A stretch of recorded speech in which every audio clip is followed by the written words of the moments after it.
ଦେଖନ୍ତୁ ଏବେ ଏବେ ଏକ ବଡ଼ ସୂଚନା ଆସୁଛି। ଶୁକ୍ରବାର ସନ୍ଧ୍ୟା 5ଟା ସୁଦ୍ଧା ଆସିବ ବନ୍ୟା କ୍ଷୟକ୍ଷତି ରିପୋର୍ଟ। ଆପଣମାନଙ୍କୁ ମିଳିବ ସହାୟତା ଟଙ୍କା।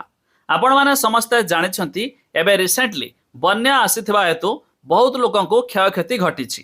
ତେବେ ଏହି ମଧ୍ୟରେ ସରକାରଙ୍କ ପକ୍ଷରୁ ଜାରି ହେଲା ଏକ ବଡ଼ ଘୋଷଣା। ତେବେ ଯେଉଁମାନଙ୍କର କ୍ଷୟକ୍ଷତି ଘଟିଛି ବନ୍ୟା ପାଇଁ ସେମାନଙ୍କୁ ମିଳିବ ଟଙ୍କା। ভিডিওরে সম্পূর্ণ অপডেট জানিবা তা পূর্বরু ভিডিও গোটে লাইক করিবে, সবসক্রাইব করনথিলে এবে সবসক্রাইব করে পাখরে থিবা বেল আইকন কু দবাই দিয়ন্তু।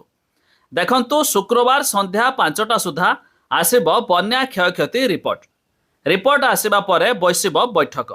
এনে রাজস্ব মন্ত্রী সুরেশ পূজারী সূচনা ଦେଇଛନ୍ତି। ସେ କହିଛନ୍ତି ଯେ ସରକାର 22ଟି ଜିଲ୍ଲାକୁ 110 କୋଟି ଟଙ୍କା ବନ୍ୟା ସହାୟତା ଦେଇଛନ୍ତି। ଡିବିଟି ମାଧ୍ୟମରେ ଲୋକଙ୍କ ବ୍ୟାଙ୍କ ଆକାଉଣ୍ଟକୁ ସିଧା ଟଙ୍କା ଯିବ, ଯାହାକି ବାଲେଶ୍ୱର, ଭଦ୍ରକ, ଯାଜପୁରରେ ବ୍ୟାପକ କ୍ଷୟକ୍ଷତି ହୋଇଛି।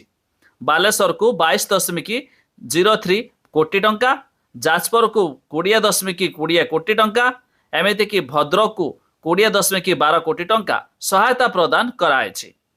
ଏତଦ୍ ବ୍ୟତୀତ ଜଗତସିଂହପୁରକୁ 8.18, କେଉଁଝରକୁ 6.11 କୋଟି, ସମ୍ବଲପୁରକୁ 5.56 କୋଟି, କେନ୍ଦ୍ରାପଡ଼ାକୁ 5.4 କୋଟି, ମୟୂରଭଞ୍ଜକୁ 5.2 କୋଟି, ଖୋର୍ଦ୍ଧା ଜିଲ୍ଲାକୁ 2.6 କୋଟି, ସୁବର୍ଣ୍ଣପୁରକୁ 2.31 କୋଟି, ବୌଦ୍ଧକୁ 1.29, ବଲାଙ୍ଗୀରକୁ 1.17, ଢେଙ୍କାନାଳକୁ 1.10 କୋଟି, ସେହିପରି ବରଗଡ଼କୁ 1.5 କୋଟି, କଳାହାଣ୍ଡିକୁ 1.05 କୋଟି, ନୂଆପଡ଼ାକୁ 1.05 କୋଟି, କନ୍ଧମାଳକୁ 1.01, କଟକକୁ 1.01, ଏମିତିକି କୋରାପୁଟକୁ 1.01, ମାଲକାନଗିରିକୁ 1.01, ରାୟଗଡ଼ାକୁ 1.01 ଆଉ ସୁନ୍ଦରଗଡ଼କୁ 1.01 କୋଟି ଟଙ୍କା ପ୍ରଦାନ କରାଯାଉଛି।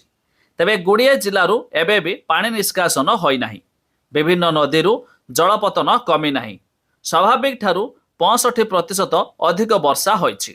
ତେବେ ଯେଉଁମାନଙ୍କର କ୍ଷୟକ୍ଷତି ଘଟିଛି ତେବେ ସେମାନେ ସମସ୍ତଙ୍କୁ ଡିବିଟି ମାଧ୍ୟମରେ ଲୋକଙ୍କ ଆକାଉଣ୍ଟକୁ ସିଧା ଟଙ୍କା ଯିବ ବୋଲି ସରକାର ମଧ୍ୟ ସୂଚନା ଦେଇଛନ୍ତି।